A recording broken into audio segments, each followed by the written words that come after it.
నాకు కుడివైపున ఉన్నవారు రాకా సుధాకర్జీ. వారు కొంతకాలము సంఘ ప్రచారకగా నార్త్ ఈస్టర్న్ స్టేట్స్లో పనిచేశారు, కాశ్మీర్లో అటువైపు. వారు సీనియర్ పాత్రికేయులు. ప్రస్తుతం వారు ఒక రాకాలోకం అనే ఒక యూట్యూబ్ ఛానల్ ద్వారా హిందుత్వం గురించి, తర్వాత మన దేశంలో జరిగే అనేక సమస్యలు కానీ అభివృద్ధి వాటి గురించి చక్కటి వివరణ ఇస్తుంటారు. పెద్దలారా, మిత్రులారా, స్పెషల్ ఇంటెన్సివ్ రివిజన్కి సంబంధించి అసలు వివరాల్లోకి వెళ్ళే ముందు మీకు ఒక చిన్న కథ చెప్తాను. మధ్యప్రదేశ్లో పోలీసులకి ఒక వ్యక్తి యొక్క కదలికల మీద అనుమానం వచ్చింది ఒక 2 నెలల క్రితం. ఆ వ్యక్తి చాలా సందేహాస్పదంగా మిలిటరీ ఇన్స్టలేషన్స్ దగ్గర తిరుగుతున్నాడు, చాలా వివరాల్ని కలెక్ట్ చేస్తున్నాడు. అతని మీద అనుమానం వచ్చి అతన్ని అరెస్ట్ చేశారు. చేసిన తర్వాత అతని వివరాలు అడిగారు. అతను చెప్పాడు, నా పేరు పలాష్ అధికారి, శుభేందు అధికారి లాగా ఆయన పలాష్ అధికారి. పలాష్ అధికారి, మా నాన్నగారి పేరు రమేష్ అధికారి, నాది పశ్చిమ బెంగాల్లోని మాల్దా జిల్లాలో ఉన్నటువంటి కాశీపూర్ నా సొంత ఊరని చెప్పాడు. చెప్పేటప్పటికి అతను రకరకాల పత్రాలు చూపించాడు. ఆ పత్రాలన్నీ చూస్తే ఏ అనుమానం రాలేదు, కానీ అతని వ్యవహార శైలి కొంత సందేహాస్పదంగా ఉంది. చివరికి అతన్ని అరెస్ట్ చేసి కోర్టులో ప్రవేశపెట్టారు. కోర్టులో జడ్జి గారికి కూడా అతని భాష మీద కొంత అనుమానం వచ్చింది. అతను బెంగాలీ, ఆ జడ్జి గారికి బెంగాలీ వచ్చు. మనకి ఏ రకంగానైతే తెలంగాణ భాషే జిల్లా జిల్లాలకు వేరుగా ఉంటుందో, బెంగాలీ కూడా జిల్లా జిల్లాకి వేరుంటుంది. అతను మాట్లాడుతున్నటువంటి బెంగాలీ కలకత్తా లేకపోతే మన పశ్చిమ బెంగాల్కి సంబంధించిన బెంగాలీ కాదు. దాంతో అతన్ని కాస్త ఎక్కువ ప్రశ్నిస్తే అతను చెప్పాడు, నా పేరు పలాష్ అధికారి, నా తండ్రి పేరు రమేష్ అధికారి, ఆయనకు 62 సంవత్సరాలు, మేము 4 అన్నదమ్ములము, నేను అందరికన్నా పెద్దవాడిని, నాకు 42 సంవత్సరాలు. నా తరువాత ఒక తమ్ముడున్నాడు, వాడి పేరు సుబ్రత అధికారి, దాని తరువాత ఇంకొక తమ్ముడున్నాడు, వాడి పేరు సోమేన్ అధికారి, అందరికన్నా చిన్నవాడి పేరు రాహుల్ అధికారి, మేము 4 అన్నదమ్ములము అన్నారు. అప్పుడు జడ్జి గారు 2021 ఓటర్ లిస్టుని తెప్పించారు. 2021 ఓటర్ లిస్టు చూస్తే పలాష్ అధికారి ఉన్నాడు, రమేష్ అధికారి ఉన్నాడు, సోమేన్ అధికారి ఉన్నాడు, సుబ్రత అధికారి ఉన్నాడు, అదేవిధంగా రాహుల్ అధికారి కూడా ఉన్నారు. వీళ్ళందరూ ఉన్నారు. కానీ అనుమానం తీరక జడ్జి గారు అన్నారు, ఇక్కడ స్పెషల్ ఇంటెన్సివ్ రివిజన్ ఏ సంవత్సరంలో జరిగింది అని పోలీసులను అడిగితే పోలీసులు బెంగాల్ వాళ్ళని కన్సల్ట్ చేస్తే బెంగాల్ వాళ్ళు 2002లో బెంగాల్లో స్పెషల్ ఇంటెన్సివ్ రివిజన్ జరిగిందని చెప్పారు. అప్పుడు 2002 యొక్క ఓటర్ లిస్టుని తీసుకుని రండి అన్నారు. 2000 ఓటర్ లిస్టు చూస్తే రమేష్ అధికారి ఉన్నాడు, పెద్ద కొడుకు పలాష్ అధికారి లేడు, అందరికన్నా చిన్న కొడుకు అయినటువంటి రాహుల్ అధికారి లేడు, మధ్యలో ఉన్నటువంటి సుబ్రత అధికారి, సోమేన్ అధికారి ఉన్నారు. అప్పుడు ఆ ఊరికి పంపించారు మనుషుల్ని. పంపించిన తర్వాత ఆ రమేష్ అధికారి దగ్గరికి వెళ్తే, అవును నేనే రమేష్ అధికారి, నాకు 62 ఏళ్ళు నిజమే, నాకు 2 కొడుకులు, ఒకడి పేరు సోమేన్ అధికారి, ఒకడి పేరు సుబ్రత అధికారి అన్నారు. మరి పలాష్ అధికారి మీకేమవుతాడు అంటే నాకు తెలియదు అన్నాడు. మరి రాహుల్ అధికారి ఏమవుతాడు అంటే రాహుల్ అధికారి కూడా తెలియదు. అప్పుడు ఇతన్ని కాస్త గట్టిగా పోలీసులు తమదైన భాషలో అడిగితే, ఈ పలాష్ అధికారి అనే పేరుతో రమేష్ అధికారి పుత్రుడిగా చలామణి అవుతున్నటువంటి వ్యక్తి అసలు పేరు మొయినుద్దీన్. ఈ మొయినుద్దీన్ బంగ్లాదేశ్లో ఉన్నటువంటి ఖుల్నా అనే జిల్లాకి చెందినటువంటి అహ్మద్పూర్కి చెందినవాడు. అంటే బంగ్లాదేశ్ నుంచి వచ్చినటువంటి చొరబాటుదారులకు హిందూ పేర్లిచ్చి ఓటర్ల జాబితాలో ఇంక్లూడ్ చేశారు. వాళ్ళు అఫీషియల్గా ఓటర్ల జాబితాలో హిందువులు, ప్రాక్టికల్గా ఆచరణలో ముస్లింలు. ఇది బెంగాల్లో జరిగింది. ఆ తరువాత రమేష్ అధికారికి తెలియకుండా రమేష్ అధికారి ఖాతాలో 2 కొడుకుల్ని, ఆయన పెద్ద కొడుకు కన్నా పెద్ద కొడుకుని ఎలా పుట్టించారు అంటే, ఇది రాజకీయ పార్టీల నాయకులు జాగ్రత్తగా ఇటువంటి వ్యక్తులు బంగ్లాదేశ్ నుంచి వచ్చిన తర్వాత వాళ్లకు ఏ పేరు మీద ఆధార పత్రాలు తయారు చేయాలి, ఏ ఖాతాలో ఎవరి కొడుకులుగా వాళ్ళకి చెప్పాలి. తల్లిదండ్రులు చదువుకోని వాళ్ళు కాబట్టి వాళ్ళకి నలుగురు కొడుకులు ఉన్నటువంటి విషయం కూడా వాళ్ళకి తెలియదు. కాబట్టి స్పెషల్ ఇంటెన్సివ్ రివిజన్ 2002లో బెంగాల్లో జరిగింది. ఆ తరువాత మళ్ళీ మొన్న ఎన్నికలకి ముందు జరిగింది. మొన్న ఎన్నికలకి ముందు జరిగితే 65 లక్షల మంది 3 రకాల పేర్లను తొలగించారు. ఒకళ్ళు చనిపోయిన వాడు ఓటు తొలగించాలి. రెండవది ఆ ఊరి నుంచి వేరే ఊరికి వెళ్ళిపోయాడు, అలాంటి వాడి పేరు తొలగించాలి. మూడవది ఒకే వ్యక్తికి 2-3 చోట్ల పేర్లు ఉన్నాయనుకోండి, అప్పుడు ఏదో ఒక చోట పేరు ఉంచాలి, 2 చోట్ల పేరు ఉంచకూడదు. మన ఆంధ్రప్రదేశ్లో, అవిభక్త ఆంధ్రప్రదేశ్లో ఇది జరిగేది. ఒక వారం తెలంగాణలో పోలింగ్ జరిగేది, ఒక వారం ఆంధ్రలో పోలింగ్ జరిగేది. తెలంగాణ పోలింగ్ అయిపోయిన తర్వాత బస్సులు ఆంధ్రాకి వెళ్ళేవి. మీరు ఆంధ్రాయా తెలంగాణ తేల్చుకోండి అని 2014లో చెప్పిన తరువాత ఇక్కడ పోలింగ్ శాతం పెరిగింది. కాబట్టి డెడ్, షిఫ్టెడ్, డబుల్ ఎంట్రీ ఈ ముగ్గురి పేర్లను తొలగిస్తే పశ్చిమ బెంగాల్లో 65 లక్షల పేర్లు వచ్చాయి, 65 lakh. వీళ్ళు కాకుండా బంగ్లాదేశీలు, రోహింగ్యాలు, నేపాలీలు వీళ్ళను ఎంతమందిని తొలగించారంటే వీళ్ళను మరొక్క 40 lakhs తొలగించారు. పశ్చిమ బెంగాల్లో ఈసారి స్పెషల్ ఇంటెన్సివ్ రివిజన్ని జరగకుండా ఎంత గట్టిగా ప్రయత్నం చేశారంటే సుప్రీంకోర్టుకు వెళ్ళారు, ఎన్నికల సంఘాన్ని సవాలు చేశారు. మీకు ఇంకా ఆసక్తికరమైన విషయం ఏంటంటే మధ్యప్రదేశ్లో పలాష్ అధికారి అరెస్ట్ అయినప్పుడు బెంగాలీ హిందువుల ఓట్లను తొలగించే కుట్ర బీజేపీ చేస్తోందని బెంగళూరులో ప్రెస్ కాన్ఫరెన్స్ జరిగింది. బెంగాల్లో కాదు, బెంగళూరులో జరిగింది. అంటే ఈ నెట్వర్క్ ఎంత గొప్ప, ఎంత పవర్ఫుల్ నెట్వర్క్ ఒకసారి అర్థం చేసుకోండి. కాబట్టి బెంగాల్లో ఈసారి దాదాపు 1,05,00,000 పేర్లు తొలగిన తరువాత చనిపోయిన వాళ్ళ పేర్ల మీద ఓట్లు వేసేవాళ్ళు, అక్కడ లేని వారి పేర్ల మీద ఓట్లు వేసేవాళ్ళు, ఆ తరువాత మిగతా పద్ధతుల ద్వారా ఎవరైతే అక్కడ 2-3 చోట్ల పేర్లు ఉన్నాయో వాళ్ళు 2-3 చోట్ల పేర్లు వేసేవాళ్ళు. మన పాత బస్తీలో ఇది జరుగుతుంది. పొద్దున చాంద్రాయణగుట్టలో ఓటు వేసిన వాడు మధ్యాహ్నం చార్మినార్లో ఓటేస్తాడు, ఈవినింగ్ వచ్చేటప్పటికి వాడు యాఖుత్పురాలో ఓటేస్తాడు, సాయంత్రం 6 గంటలకి వాడు బహదూర్పురా క్యూలో నుంచుంటాడు. ఒకే వ్యక్తి 4 వేర్వేరు ఐడెంటిటీ కార్డులతో, వేర్వేరు పేర్లతో. కాబట్టి స్పెషల్ ఇంటెన్సివ్ రివిజన్ ఎందుకు కావాలి అంటే ఇందుకు కావాలి. స్పెషల్ ఇంటెన్సివ్ రివిజన్ ఇది మొట్టమొదటిసారి జరుగుతోందా? ఇది ఈ దేశ ఎన్నికల సంఘానికి రాజ్యాంగము ప్రదత్తము చేసినటువంటి అధికారాల్లో భాగంగా జరుగుతోంది. మన రాజ్యాంగంలో పీపుల్స్ రిప్రజెంటేషన్ యాక్ట్ అని ప్రజాప్రాతినిధ్య చట్టం 1950 చట్టం ఉంది.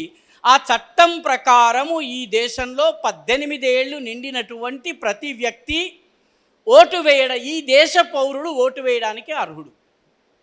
ఇదివరకు 21 ఉండేది, దాన్ని తరువాత 18కి తగ్గించారు. ఇదే చట్టంలోని సెక్షన్ 16 చాలా స్పష్టంగా ఎవరైతే భారతీయ పౌరులు కారో వాళ్ళు భారతదేశంలో ఎన్నికల సమయంలో నివసిస్తున్నా వాళ్ళకు ఓటు హక్కు లేదని చెప్పింది సెక్షన్ 16. ఆ తరువాత ఎవరైతే ఈ దేశపు పౌరులో వాళ్ళ పేర్లను తప్పనిసరిగా జోడించాలని section 19 of the people's representation act చెప్తోంది. పైగా ఎన్నికల జాబితాను ఎప్పటికప్పుడు 2 రకాలుగా సవరించాలి అని ఎన్నికల సంఘానికి ప్రజాప్రాతినిధ్య చట్టంలోని సెక్షన్ 21లో అధికారాన్ని ఇచ్చారు. మమతా బెనర్జీ సవాలు చేస్తే సుప్రీంకోర్టు ఈ సెక్షన్ 21లో ఉన్నటువంటి అధికారాలతో ఎస్ఐఆర్ చేసేటటువంటి హక్కు ఎన్నికల సంఘానికి ఉందని చెప్పింది. 2 రకాల ఓటర్ల జాబితా సవరణ చేస్తారు. ఒకటి వచ్చినటువంటి అభ్యంతరాలు, లేకపోతే పైన అక్కడ ఉన్నటువంటి బిఎల్ఓస్ ఎవరైతే బూత్ లెవెల్ ఆఫీసర్స్ ఉంటారో వాళ్ళకి ఆ ఏరియాలో ఉన్న పరిచయాలతోటి ఓటర్ల జాబితాని స్థూలంగా సంస్కరిస్తారు. రెండవది special intensive revision. Special intensive revision చాలా సూక్ష్మ స్థాయికి వెళ్ళి సమగ్ర ఓటర్ల జాబితా సవరణ సంశోధన చేసేటటువంటి పని. ఇది చెయ్యాలి అని చెప్పి రాజ్యాంగంలోని 21 మన ఈ పీపుల్స్ రిప్రజెంటేషన్ యాక్ట్లోని సెక్షన్ 21 అధికారం ఇచ్చింది. దాని ప్రకారము మొట్టమొదటి స్పెషల్ ఇంటెన్సివ్ రివిజన్ ఎప్పుడు జరిగింది? 1952లో జరిగింది. 1952లో ఈ దేశంలో మొట్టమొదటి సార్వత్రిక ఎన్నికలు జరిగినాయి, రాష్ట్రాల అసెంబ్లీల ఎన్నికలు జరిగినాయి. 1954లో భారతదేశంలో ఫారినర్స్ యాక్ట్ వచ్చింది. ఇక్కడ లా చదివిన వాళ్ళు ఎవరైనా ఉన్నట్లయితే వాళ్ళకి తెలుసును. 1954 వరకు మన దేశంలో ఫారినర్ ఎవరు అన్నది నిర్ధారించే చట్టం లేదు. 54 వరకు ఇండియా పాకిస్తాన్ బార్డర్స్ వర్ ఓపెన్. బంగ్లాదేశ్ నుంచి భారత్కి రావచ్చు, భారత్ నుంచి బంగ్లాదేశ్కి పోవచ్చు, పాకిస్తాన్కి వెళ్ళొచ్చు, పాకిస్తాన్కి రావచ్చు. బార్డర్లు ఓపెన్ అండి. కేవలం ఒక ఉదాహరణ ఇస్తాను. ఇందర్ కుమార్ గుజరాల్ గారి తండ్రి పాకిస్తాన్ రాజ్యాంగ నిర్మాణంలో చాలా కీలక పాత్ర వహించి 1949లో భారతదేశానికి వచ్చారు. ఆయన కుమారుడు తండ్రితో పాటు 1949లో వచ్చాడు. ఈ దేశపు ప్రధానమంత్రి అయ్యాడు. ఎందుకంటే 54 వరకు ఎవడు ఫారినరో ఎవరు ఇండియనో నిర్ధారణ కాలేదు. సుప్రసిద్ధ హిందీ కవి సాహిర్ లుధియాన్వి పాకిస్తాన్కి వెళ్ళిపోయాడు. నేను ముస్లింని, పాకిస్తాన్కి వెళ్తానని. 6 నెలల తరువాత నేను శృంగార కవిత్వము, ప్రేమ కవిత్వం రాస్తే ముల్లాలు మౌలవీలు కొడతారని చెప్పి ఆయన మళ్ళీ ఇండియాకి తిరిగి వచ్చాడు. కాబట్టి 54లో ఫారినర్స్ యాక్ట్ రావడం జరిగేంత వరకు కూడా ఈ దేశంలో ఫారినర్ ఎవరో తెలియలేదు. కాబట్టి 1957లో రెండవ సార్వత్రిక ఎన్నికలు జరిగినప్పుడు స్పెషల్ ఇంటెన్సివ్ రివిజన్ జరిగింది. 1961లో జరిగింది, 1965లో జరిగింది, 1983-84 ఇందిరాగాంధీ హయాంలో జరిగింది, 1987-89 రాహుల్ గాంధీ హయాంలో జరిగింది, 1992లో పివి నరసింహారావు ప్రభుత్వం ఉన్నప్పుడు జరిగింది, 1995 వరకు 92-95 వరకు జరిగింది, 2002లో అటల్ బిహారీ వాజ్పేయి ప్రభుత్వం ఉన్నప్పుడు 2002-2009 స్పెషల్ ఇంటెన్సివ్ రివిజన్ జరిగింది. కాబట్టి స్పెషల్ ఇంటెన్సివ్ రివిజన్ ఇది మొట్టమొదటిసారి కాదు. చాలామంది ఇదేదో బీజేపీ తీసుకొచ్చి ఓటర్ల జాబితాలో శత్రువుల పేర్లు తొలగిస్తోంది అని ప్రచారం చేస్తున్నారు. అది అబద్ధము. 11 సార్లు స్పెషల్ ఇంటెన్సివ్ రివిజన్ జరిగింది. ఈసారి స్పెషల్ ఇంటెన్సివ్ రివిజన్ 2026లో 25లో ప్రారంభమైంది. మొట్టమొదట బీహార్లో జరిగింది. దాన్ని అడ్డుకునేందుకు రాహుల్ గాంధీ 16 రోజుల యాత్ర చేశారు, విఫలమయ్యారు. తర్వాత బెంగాల్లో ప్రయత్నం జరిగింది. ఆ తర్వాత మిగతా మొన్న ఎన్నికలు జరిగిన 5 రాష్ట్రాల్లో SIR జరిగింది. మిగతా రాష్ట్రాలలో అభ్యంతరాలు రాలేదు. బెంగాల్లో మొత్తం ఓట్లలో 10% తొలగించారు. తమిళనాడులో మొత్తం ఓట్లలో 15% తొలగించారు. ఉత్తరప్రదేశ్లో స్పెషల్ ఇంటెన్సివ్ రివిజన్ జరిగింది. 18% ఓట్లు డెడ్, షిఫ్టెడ్ లేకపోతే డబుల్ ఎంట్రీ ఉన్నటువంటి పేర్లను 17% ఆఫ్ ద ఓటింగ్ లిస్ట్. ఇలాంటి ఓటర్ల జాబితాలో ఎన్నికలు జరిగినట్లయితే ఆ ఎన్నికలకు ఎలాంటి విలువ ఉండదు. వాస్తవ ప్రజాభిప్రాయము ప్రతిబింబించబడదు. ఎందుకంటే 5,000 ఓట్లతో ఒక అభ్యర్థి గెలిచాడు అనుకోండి, అక్కడ చనిపోయిన ఓటర్ల సంఖ్య 11,000 ఉందనుకోండి. ఆ 11,000 పేర్లను ఒక పార్టీ వేసేసింది అనుకోండి.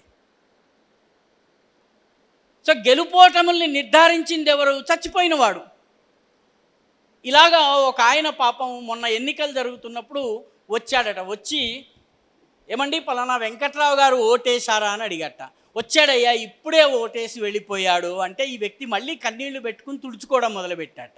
ఎందుకయ్యా ఏడుస్తున్నావు అంటే, వెంకట్రావు గారు మా నాన్నగారండి, చనిపోయి 15 సంవత్సరాలు అయింది. ప్రతి ఎన్నికకి వస్తారు, ఓటేస్తారు, వెళ్ళిపోతారు, నేను వచ్చే లోపల వెళ్ళిపోతారండి. ఇలా చనిపోయిన వాళ్ళ పేర్లు, షిఫ్ట్ అయిపోయిన వాళ్ళ పేర్లు, లేకపోతే డబుల్ ఎంట్రీ ఉన్న పేర్లు ఉండకూడదు. బంగ్లాదేశీలు కానీ, రోహింగ్యాలు కానీ, ఆఖరికి నేపాలీలు కానీ. ఈరోజు వార్త ఏంటంటే, బెంగాల్లో ఉన్నటువంటి కూచ్బిహార్ జిల్లాలో మాథాభాంగా అనేటటువంటి బ్లాక్ ఉంది. ఆ మాథాభాంగా బ్లాక్లో ఒక భార్యాభర్త సరిహద్దు దగ్గర అనుమానాస్పదంగా సంచరిస్తుంటే బిఎస్ఎఫ్ పట్టుకుంటే ఆ వ్యక్తి చెప్పాడు, నేను నేపాల్ వాడిని అని చెప్పాడు. నేపాల్ వాడివి ఇక్కడేం చేస్తున్నావు అంటే, భారతదేశంలో నేను ఎక్కడన్నా తిరగొచ్చు, ఎందుకంటే నేపాల్కి పాస్పోర్ట్ వీసా అవసరం లేదు. నీ పేరేంటి అంటే, నా పేరు ఆఫ్తాబ్ ఆలం అన్నాడు. నీ భార్య పేరేంటంటే, నా భార్య పేరు జుబేదా బేగం అన్నాడు. ఈ ఆఫ్తాబ్ ఆలం జుబేదా బేగం ఎక్కడి వాళ్ళు అని ఎంక్వైరీ చేస్తే, వాళ్ళు బంగ్లాదేశ్ నుంచి 15 సంవత్సరాల క్రితం నేపాల్కి వెళ్ళి నేపాల్లో వివాహం చేసుకుని అక్కడే వాళ్ళు సంసారం చేసిన తర్వాత సొంత ఊరికి వెళ్ళాలనిపించింది. నేపాల్ సరిహద్దు దాటేశారు. కూచ్బిహార్ దగ్గర మాథాభాంగా సబ్ డివిజన్ దగ్గరకు వచ్చారు. సరిహద్దు దాటి బంగ్లాదేశ్లో ఉన్నటువంటి రంగ్పూర్ జిల్లాకి వెళ్ళాలనుకున్నారు. రంగ్పూర్ జిల్లాకి వెళ్తున్న సమయంలో అరెస్ట్ అయితే విషయం తెలిసింది ఏంటంటే, బంగ్లాదేశ్ నుంచి భారత్, భారత్ నుంచి నేపాల్, నేపాల్ నుంచి భారత్, భారత్ నుంచి మళ్ళీ బంగ్లాదేశ్. అతనికి అక్కడ ఓటు ఉంది, ఇక్కడ ఓటు ఉంది, బంగ్లాదేశ్లో కూడా ఓటు ఉంది. కాబట్టి స్పెషల్ ఇంటెన్సివ్ రివిజన్ ఎందుకు అవసరం అన్నది మనము తెలుసుకోవాలి. మన కార్యకర్తలందరికీ కూడా చెప్పవలసినటువంటి అవసరం ఉంది, మనం తెలియజేయవలసిన అవసరం ఉంది. బెంగాల్కి సంబంధించిన ఒక గణాంకం మీ ముందు ఉంచుతాను. బెంగాల్లో 2023 నాటికి జనాభా పెరుగుదల రేటు 13.8, 13.8%. ఓటర్ల జాబితా పెరుగుదల శాతం ఎంత తెలిసిన అండి? 61.6%. అంటే జనాభా కన్నా ఓటర్ల పెరుగుదల శాతం ఎక్కువ ఉంది, 41%, 47.8%. కేరళలో మొన్న ఎన్నికల ఓటర్ల జాబితా సవరణ జరిగింది.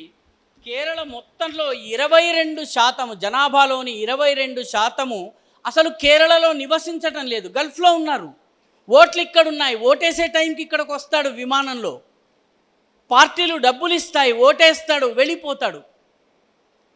కాబట్టి దీనిని గుర్తించవలసినటువంటి అవసరం ఉంది. ఎందుకంటే కేవలము ఓటర్ల జాబితా శుద్ధీకరణ మాత్రమే జరగదు మిత్రులారా. ఓటర్ల జాబితా శుద్ధీకరణతో పాటు బెంగాల్ ప్రభుత్వము, అస్సాం ప్రభుత్వము ఈరోజే ప్రకటించాయి, స్పెషల్ ఇంటెన్సివ్ రివిజన్లో dead, shifted, double entry Bangladeshi, Rohingya, Nepali ఎవరైతే ఉన్నారో, ఎవరినైతే ఆ రకంగా గుర్తించారో వాళ్లకు వాళ్ళ రేషన్ కార్డులన్నీ రద్దు చేయడం జరుగుతుంది. ఎందుకంటే వాళ్ళు భారతీయులు కాదు, వాళ్ళు ఇక్కడ లేరు, లేకపోతే వాళ్ళు చనిపోయారు, చనిపోయిన వాడి పేరు మీద రేషన్ ఎందుకు? కాబట్టి పశ్చిమ బెంగాల్లో శుభేందు అధికారి, అదేవిధంగా అస్సాంలో హిమాంత బిశ్వ శర్మ చెప్పారు, ప్రధానమంత్రి మోదీ వచ్చిన తరువాత కూడా 2019 నుంచి రేషన్ కార్డులను శుద్ధీకరించే ప్రక్రియ జరిగింది, చాలా నిశ్శబ్దంగా జరిగింది. 6,60,00,000 నకిలీ రేషన్ కార్డులు ఈ దేశంలో ఉన్నాయి. ఈ దేశ జనాభా 140 crore. 140 crore 6 crore అంటే రఫ్లీ 4 to 5% of our ration cards are fake. కాబట్టి కేవలము ఓటర్ల జాబితా సవరణ మాత్రమే కాదు, నకిలీ రేషన్ కార్డు లబ్ధిదారులను కూడా గుర్తించి వాళ్లను తొలగించి ప్రజా పంపిణీ వ్యవస్థను చేరవలసిన వాళ్లకు చేర్చేలా చేసేందుకు స్పెషల్ ఇంటెన్సివ్ రివిజన్ ఉపయోగపడుతుంది, సెన్సస్ కూడా ఉపయోగపడుతుంది. కాబట్టి ఈ విషయాల్ని మనము తెలుసుకోవలసిన అవసరం ఉంది. స్పెషల్ ఇంటెన్సివ్ రివిజన్ మీద ఉన్నటువంటి అనుమానాల్ని తొలగించవలసినటువంటి అవసరం ఉంది. ఈసారి స్పెషల్ ఇంటెన్సివ్ రివిజన్లో ఏం చేయాలి, ఎలా చేయాలన్నది మనకి తెలియజేయటం జరుగుతుంది, దాని గురించి మనము చర్చిస్తాము. కానీ మన రాష్ట్రానికి సంబంధించి 35,907 బూతులలో 3 కోట్ల మంది ఓటర్లు ఈ జాబితాని శుద్ధీకరించటము, సవరీకరించటము, శానిటైజ్ చేయటం జరుగుతుంది. ఇది గతంలో మన దగ్గర 2002లో జరిగింది మిత్రులారా. ఈ 2002లో జరిగినటువంటి ఎస్ఐఆర్ ఆధారంగా 2009లో కాన్స్టిట్యుయెన్సీ డీలిమిటేషన్ జరిగింది. జనాభా లెక్కల 1971 ఓటర్ల లిస్ట్ ఆధారంగా మన నియోజకవర్గాల పునర్విభజన జరిగింది. చిన్న ఉదాహరణ ఇస్తాను. ఇక్కడ చాలామంది రాజకీయాలతో సంబంధం ఉన్నవాళ్ళు ఉన్నారు కాబట్టి, మలక్పేట్ ఒకప్పుడు జాతీయవాద శక్తుల కంచుకోట. మలక్పేట్ నియోజకవర్గానికి 2009 కాన్స్టిట్యుయెన్సీ డీలిమిటేషన్లో ఏం జరిగిందో తెలుసునండి. మలక్పేట్లో ఉన్నటువంటి ఎల్బీ నగర్ ప్రాంతముకి మరికొన్ని ప్రాంతాలు కలిపి దాన్ని వేరే అసెంబ్లీ కాన్స్టిట్యుయెన్సీ చేశారు. దానిని తీసుకెళ్ళి చేవెళ్ళ లోక్సభ సీట్లో కలిపారు. క్షమించాలి, మల్కాజ్గిరి, మేడ్చల్ మల్కాజ్గిరిలో కలిపారు. సరూర్ నగర్ ప్రాంతానికి చెందినటువంటి బూతులన్నీ కలిపి మహేశ్వరం నియోజకవర్గంలో కలిపారు. మహేశ్వరం నియోజకవర్గాన్ని చేవెళ్లలో కలిపారు.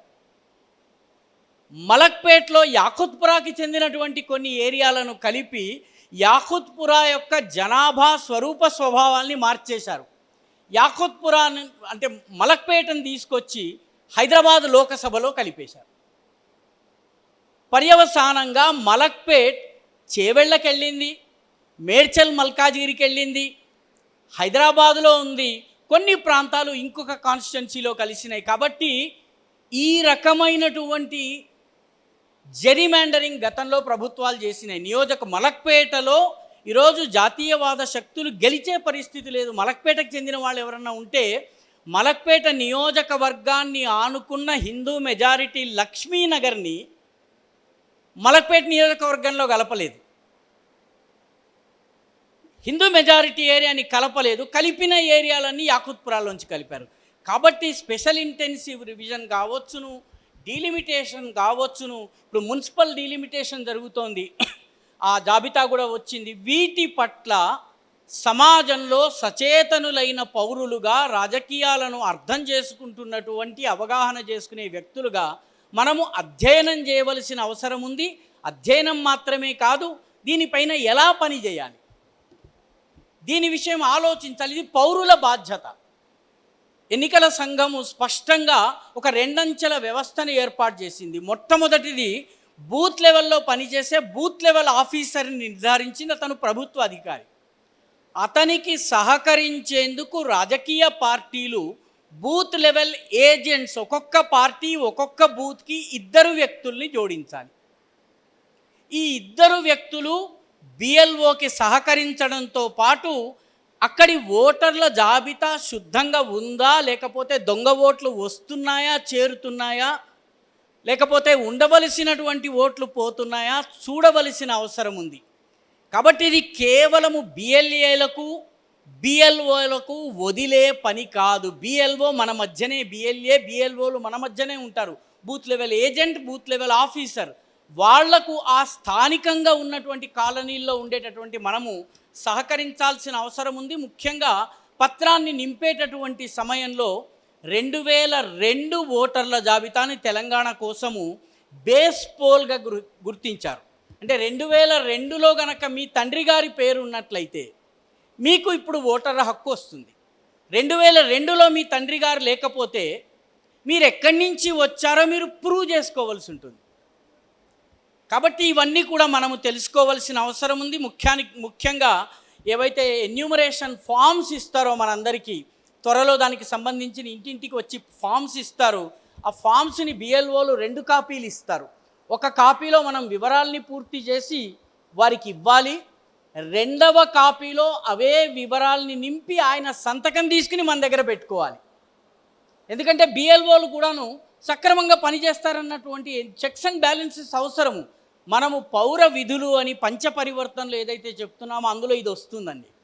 అదేవిధంగా మనం ఏవైతే ఎన్యూమరేషన్ ఫామ్స్ ఇస్తారో దానిలో 9 గడీలు నింపవలసి ఉంటుంది. 9 బాక్సెస్ని మనం నింపాలి. మన డేట్ ఆఫ్ బర్త్, మన ఆధారు, మన మొబైలు, మన ఫాదర్స్ నేము, ఫాదర్ ఓటర్ కార్డు నెంబరు, తల్లి పేరు, తల్లి ఓటర్ కార్డు నెంబరు, వైఫ్ ఉన్నట్టయితే వైఫ్ పేరు, వైఫ్ ఓటర్ కార్డు నెంబరు, 2002 జాబితాలో తండ్రి పేరు, తండ్రి ఓటర్ కార్డు నంబరు, మన గార్డియన్కి మనకి ఉన్నటువంటి సంబంధము, ఏ జిల్లా, ఏ రాష్ట్రము, ఇవన్నీ మనము చెప్పవలసి ఉంటుంది. కాబట్టి ఇవన్నీ కూడాను సర్వసాధారణ సచేతన ప్రజానీకపు భాగస్వామ్యం లేకుండా ఒక బూత్కి 3 బిఎల్ఏలు బిఎల్ఓలు చేసేస్తారని కనుక మనం భావిస్తే జరగదు. మనందరి మీద ఈ బాధ్యత ఉంది. మన ఓట్లు ఉన్నాయా లేవా చూసుకోవాలి. మనతో పాటు మన కాలనీలో ఉన్నటువంటి ఓట్లు ఉన్నాయా లేవా చూడాలి. కాలనీ వదిలి వెళ్ళిపోయిన వాళ్ళ పేర్లు ఓట్ల జాబితాలో లేకుండా చూసుకోవాలి. చనిపోయిన వాళ్ళు పేర్లు తొలగించారా లేదో చూసుకోవాలి. ఇవి చాలా అవసరము మిత్రులారా. కాబట్టి మనము ఇవన్నీ చేయవలసినటువంటి అవసరం ఉంది. దానికోసము స్పెషల్ ఇంటెన్సివ్ రివిజన్ ఈ దేశపు ప్రజాస్వామ్యాన్ని పట్టి పీడిస్తున్నటువంటి ఒక జాడ్యం. దొంగ ఓట్ల ద్వారా ఎన్నికై ప్రభుత్వాలు ఏర్పాటు చేయటం అనేది ప్రజాస్వామ్యం యొక్క తీర్పుని పరిహసించటమే. నా ఎమ్మెల్యే నా ఓటు ద్వారా కావాలి, ఎవడో చచ్చిపోయిన వాడి ఓటు ద్వారా కాకూడదు, ఎవడో ఇక్కడ లేనివాడి ఓటు ద్వారా రాకూడదు. పశ్చిమ బెంగాల్లో ఈసారి ఏం జరిగింది, ఫాల్టా అనే ఒక నియోజకవర్గం ఉంది. బహుశా అందరూ చదివి ఉంటారు ఫాల్టా గురించి. ఫాల్టా నియోజకవర్గంలో జహంగీర్ ఖాన్ అనే తృణమూల్ కాంగ్రెస్ అభ్యర్థి బీజేపీ గుర్తు, కమలం గుర్తు ఉన్నటువంటి బటన్ మీద అతను ప్లాస్టర్ అంటించేశాడు, ఎవడు నొక్కడానికి వీలు లేకుండా. 66 బూతుల్లో నొక్కేశాడు. అంటే బీజేపీకి నొక్కినా కూడా ఓటు పడదు. ఒకవేళ అయినా కూడా నొక్కడానికి ఎవరన్నా ప్రయత్నిస్తే బీజేపీ గుర్తున్న చోట ఒక ప్రత్యేకమైనటువంటి సెంటు పూశాడు. ఓటేసి బయటకు రాగానే ముక్కుతూ వాసన చూసి ఓహో నువ్వు బీజేపీకి ఓటేశావన్నమాట. ఫాల్టా నియోజకవర్గంలో మొత్తము ఎన్నిక రద్దయిందండి. కౌంటర్మాండ్ కాలేదు, ఎన్నికని పూర్తిగా వాయిదా వేశారు. అది మే 19వ తారీఖున జరుగుతుంది. ప్రస్తుతము జహంగీర్ ఖాన్ పరారీలో ఉన్నాడు.